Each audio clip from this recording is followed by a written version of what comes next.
जिनके मांगों में सिंदूर ना हो, जिनके गले में मंगलसूत्र ना हो, उसे खाली प्लाट कह देना उचित है। इसका मतलब है कि ये संकीर्ण मानसिकता के लोग बीमार लोग हैं और इन बीमार लोगों को निश्चित तौर पर पागलखाने में खंडी जिस तरीके से देश के महिलाओं का अपमान किया है, मैं क्या कह रहा हूं, जिस तरीके से देश के महिलाओं को अपमानित किया है, जिस तरीके से देश के साधु संतों का अपमान किया है, ऐसे लोगों के मुंह पर 2.25 आंख वाला कानिया लाला हरामदेव कहता है कि औरतें निर्वस्त्र ही अच्छी लगती है। तो ये साधु के बेस में लुटेरे हैं देश में, ये राक्षस मांग में सिंदूर और गले में जिसके मंगलसूत्र ना हो वो खाली प्लाट की तरह है। मैं पूछता हूं उस पाखंडी बागेश्वर से कि ये पगले, ये तो तू बता, तेरे घर में भी मां बहनें हैं। हिंदू धर्म के लोगों को एक बात सिखलाई है कि हर भगवा वस्त्र पहनने वाला, हर प्रभु श्री राम का नाम लेने वाला साधु नहीं होता। जिस तरीके से बाबा बागेश्वर फिर एक बार चर्चाओं का विषय बन गए अपने बयान को लेकर, साधु के बेस में लुटेरे हैं देश में। रामायण देखने की चीज है, रामायण को आत्मसात करने की चीज है।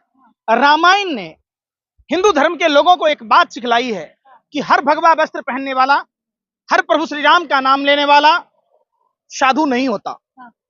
जिसका जीता जागता उदाहरण रावण है और कालनेमी राक्षस है।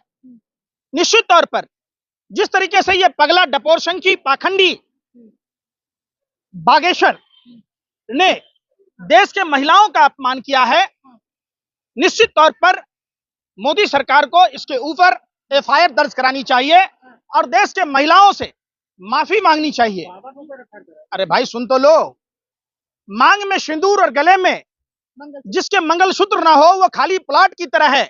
मैं पूछता हूं उस पाखंडी बागेश्वर से कि ये पगले, ये तो तू बता, तेरे घर में भी मां बहनें हैं, तो क्या अगर वो मंगलसूत्र नहीं पहनती है तो खाली प्लाट है?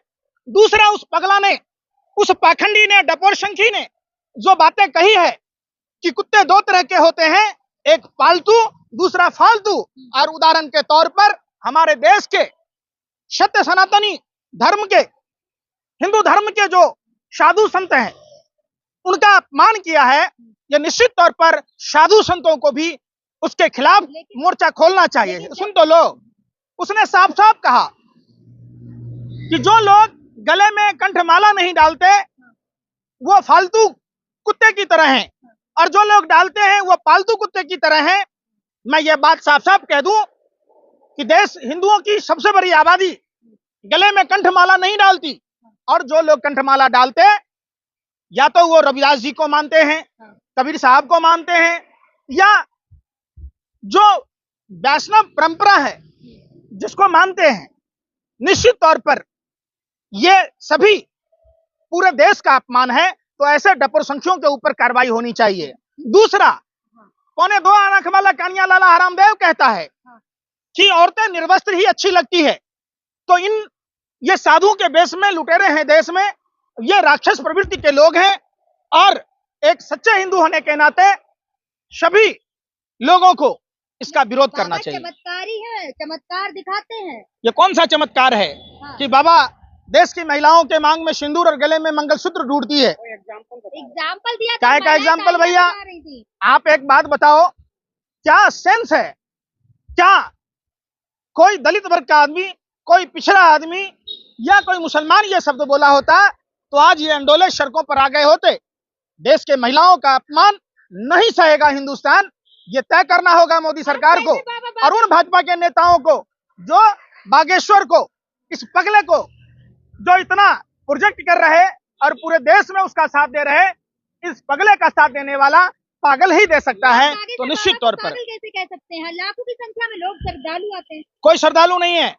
आप ये समझिए, ये पूरे के पूरे भाजपा आरएसएस की एक पूरी टीम है जो उसको प्रमोट कर रहा है। महंगाई, बेरोजगारी, शिक्षा, स्वास्थ्य, रोजगार से ध्यान भटकाने के लिए तमाम तरह की जो देश में समस्याएं हैं उस समस्याओं पर पर्दा डालने के लिए। वरना हमने अपने धर्म के साधु संतों को देखा है जो राजपाट छोड़कर जंगलों में, आश्रमों में रहकर प्रभु की सेवा करते हैं।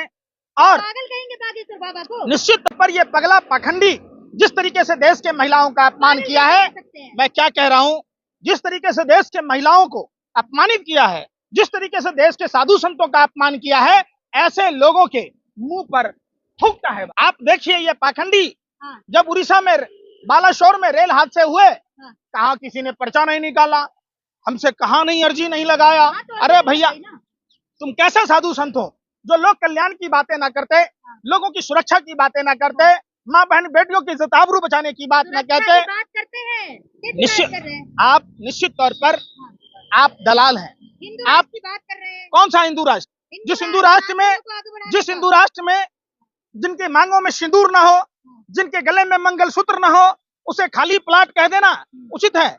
इसका मतलब है कि ये संकीर्ण मानसिकता के लोग बीमार लोग हैं और इन बीमार लोगों को निश्चित तौर पर पागल खाने में भर्ती करा देना चाहिए। खत्म कर देंगे आपको।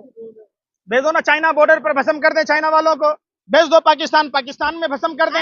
अरे भाई, अरे आप क्यों नहीं अर्जी लगाते? सुनो, आपकी पर्ची खोल देंगे, अगला पिछला बता अरे देंगे, कुछ आप भी ना जानता ये पागल सा दिखता, देखते नहीं, ये बाबला सा मुंह कान बिचका के कहता, इनके यहाँ आप जब जाओगे इसके ऊपर पुष्प वर्षा के लिए फीस है, इनको टोपा पहनाने के लिए फीस है, इनके यहाँ दर्शन के लिए फीस है। तो ये व्यापारी है जो सारे दिन प्रवचन में ये कहता है लोभ मोह माया धन दौलत सब बेकार है, वो बगैर पैसे का कोई काम नहीं करता। कह रहे हैं मनोज तिवारी उनकी गाड़ी चलाते हैं और आप बेकार। अब सोचो कैसे संस्कारहीन लोग जाते हैं उसके पास, जो जिसकी औकात 5 रुपया की अंडा खाने की नहीं है, जो 5 रुपया के अंडा के लिए बिग बॉस में अपना छीछा लेदर करवा लेता है, ब्राह्मण होकर 5 रुपया के अंडा के लिए अपना अस्तर गिरा लेता है, वैसा रिंकिया के पापा उसका ड्राइवर है। सोचिए तो कैसे लोग जाते हैं, जो जितना लुच्चा उतना बड़ा उच्चा। ये लुच्चे लोगों का गिरोह है, बिल्कुल ये पगला बागेश्वर लुच्चे लोगों का गिरोह है, जो देश की महिलाओं का अपमान करता है, जो देश के सत्य सनातन हिंदू धर्म के साधु संतों का अपमान करता है, और साधु संतों का अपमान और देश की महिलाओं का अपमान नहीं सहेगा हिंदुस्तान। करेंगे बागेश्वर बाबा के ऊपर। देखिए ये पूरे देश के महिलाओं को एकजुट होकर निकलना होगा। और उन सभी लोगों को जो देश में महिलाओं का सम्मान करते हैं, उन सभी लोगों को ये पगला पाखंडी उदंड बागेश्वर का विरोध करना चाहिए। हमारा धर्म नारी को पूजने की बात कहता है, जहां नारियों की पूजा होती है वहां देवताओं का वास होता है, जहां नारियों का अपमान होता है वहां असुरों का वास होता है। एक महिला को पुरुष बाउंसरों ने उठा के फेंक दिया पीछे। निश्चित तौर पर मैं यही कह रहा हूं, बचाना होगा ऐसे झूठे फरेबी पाखंडी लोगों से धर्म को, जो धर्म के नाम पर व्यापार करते हैं और जिस भगवे को बदनाम कर रहे। भगवा सनातन हिंदू धर्म में त्याग तपस्या बलिदान क्षमा परोपकार के लिए जाना जाता है। जो भगवा हमारे धर्म का सिरमौर है, ऐसे पगला बाबा जो अपने आप को तथाकथित पाखंडी झूठा फरेबी जो अपने आप को ही भगवान समझ लेता है, ऐसा चमत्कार दिखाने की बात कहता है, ऐसे चमत्कार को दूर से ही नमस्कार करने की जरूरत है।